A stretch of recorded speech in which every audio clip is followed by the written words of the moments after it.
So guys, magandang umaga po. Bali, ngayon po tayo ay magwe-welding dahil meron pong kinakailangan akong repairin na sahig po.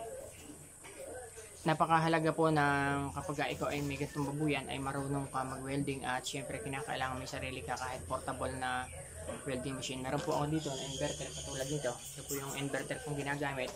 Kasi ito pong aking elevated paralleling pen ay meron pong isang natanggal na welding. So, yan po ay ating weldingan at kung ako po ay hindi marunong ay tatawag pa po tayo magkano po ang sa welding ngayon. So, pagpunta mo naman, hindi naman po basta-basta bibigyan mo lang ng pangmerienda kahit isa lamang pong pirasong bakal yan. Kaya napakahalaga po na dapat ay tayo marunong kahit pa paano na mag-welding. Napapag-aralan naman po lahat ng bagay. So bali guys, ngayon po tayo ang magwe-welding kasi nasira po itong ating ito. Kasi ang ginagawa ko po dito kapag ka po ito ay naibaba ko yung mga baboy, mini-maintenance ko po ito. Mini-maintenance ko po yan kapag ka po may sira.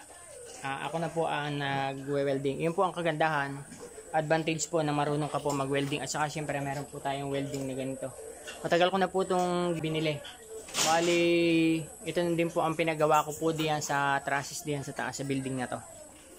So yun po ang kakaiba ng ikaw ay may welding na sarili at syempre kinakailangan pag-aralan mag-welding para at least kapag may sira po ang ating kulungan ay mare-repair po agad natin.